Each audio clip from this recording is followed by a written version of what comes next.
Hello there AppSpy viewers, my name is Peter and I've got a hands-on video for you. This time it is with Heavy Metal Thunder. We don't often do game books, we don't do them too often anyway because they don't stream brilliantly, so there's not going to be a huge amount to actually see in this video, but it's definitely worth keeping your eyes on the screen obviously. But I wanted to bring you a quick look at Heavy Metal Thunder because it's quite cool. So let's hit new game. But yeah, not huge amounts of pomp and flash and all that sort of thing. So if you are used to things like World of Tanks, Splits, and all that sort of thing, and modern combat, this isn't that. This is a more cerebral, book-like experience. So we're going to pick a chapter. Obviously, we've started a new game, so we'll begin with Born on a Battlefield. This is the Prelude. There's lots of different sections of each of these, and you want to see all of them if you possibly can. That'll only really happen through multiple plays. So this is the Prelude, and basically it kind of talks you through what's going on. You've kind of woken up, you don't really know what's going on, your oxygen level's down, your jetpack fuel's kind of really low, that sort of thing. And there's lots and lots and lots of words. There's robots and they seem malevolent in nature. Cool pictures, really lovely art actually throughout this thing.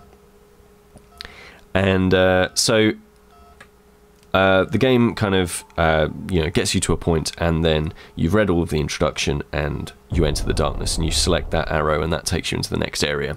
So now we're on to chapter 1. There are 6 or 7 chapters, and they all seem like they're going to be pretty chunky, pretty lengthy. But let's go into the Ghost Station. So, obviously, when you eventually get the game, which is out on the 3rd of September, you'll be able to read it all yourself, but I'll quickly get you through these bits. You fall through inky black. Soon it becomes impossible to tell that you are moving at all. You throw your hands in front of your head, then you collide with some hard surface. You instinctively click your teeth and your helmet lights turn on. You are in a wide, curving, steel grey hallway. Its smoothness is punctuated by the ragged hole through which you entered. Loose objects float free in a cloud of dust. You feel the rumble of the scavenging machines far away. You shine your light down both ends of the hallway. Both directions seem alike in their sinister austerity. So you're out in space. You want to try and figure out where you are, who you are, what you're doing, and understand the universe around you. So let's float down the hall towards your right. You slowly bounce from wall, ceiling, floor, and make your way down the hall. The light from your helmet jerks around in the darkness and picks up motes of dust. You are nearly out of air. You labour to suck in air, but the vacuum itself rests in your chest. You know that you have to get deeper into the station where you can breathe, or you will die and become a part of the dead station. There is a doorway at the end of the hallway. You push it. The door encounters something soft but unyielding on the other side and swings shut again. Shove the door, or turn around and try the other way. Well, we've read up to this point, so we know that, we're really running out of air, so I'm going to shove the door open. Let's a last-ditch attempt, shall we? You secure your foot against the wall and shove the door open. A limp body spins away from the door. You flash your light around the room. There are bodies everywhere, blood floating in islands, and shell casings of spent bullets. So that kind of gives you a bit of a setup as to what the game is about. Very dark, very mysterious. Like I say, I love this art. I think it just looks absolutely fantastic.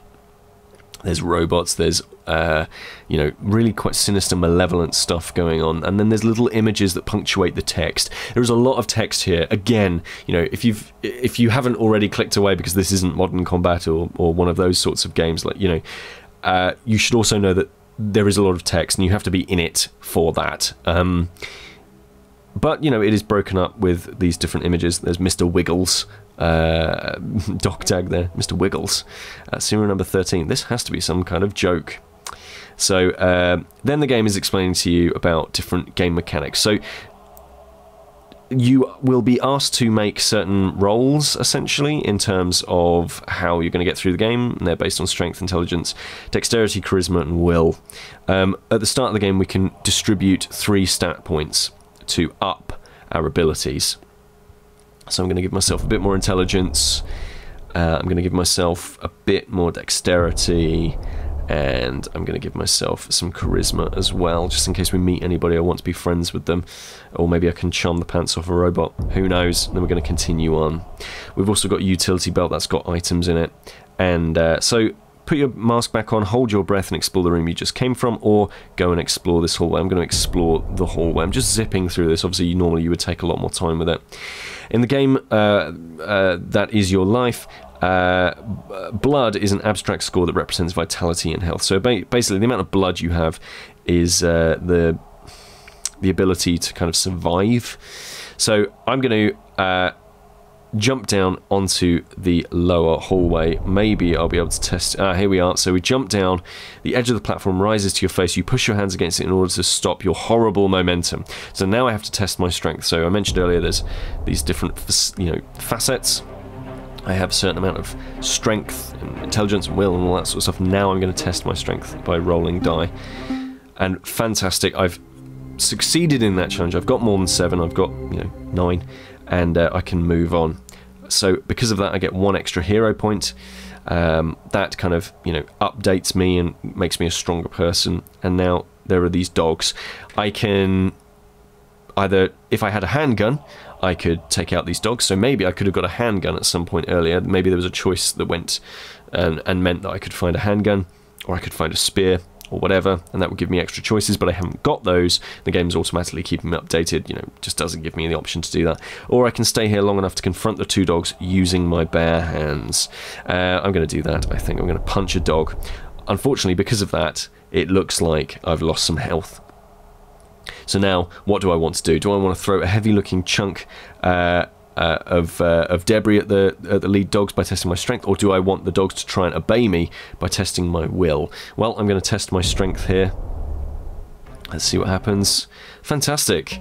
There we are. And I get extra hero points for doing that. Fetch, I say. 1 dog gets plus in the face and rolls down into the pack, knocking off several and causing others to fight wildly among themselves. While the dogs regroup, you dive under the pillar and push through the rubble. So this is basically it. It's a it is an adventure game book. From what I've played so far, I've died a couple of times just getting to this point. I've obviously played a little bit before I've done this video, and it's really hard, really tough. I'm adding new skills all of the time. I can add stealth, that kind of thing, and again that gives me more options. It's kind of like a role-playing game in that way as well. It's an adventure game book. Let's go ahead and do these, and but it is quite tough in places as well. And grab that, and I quite like it. It doesn't stream, it doesn't video particularly well, but it's really neat. It's well presented. I love the audio, and yeah, I think it works really well. So, wanted to bring you a quick look at this one, and just before it comes out on September the 3rd. So it's called Heavy Metal Thunder, and do let me know if you're going to go and pick this one up. This is Peter with AppSpy.com. We review, you decide.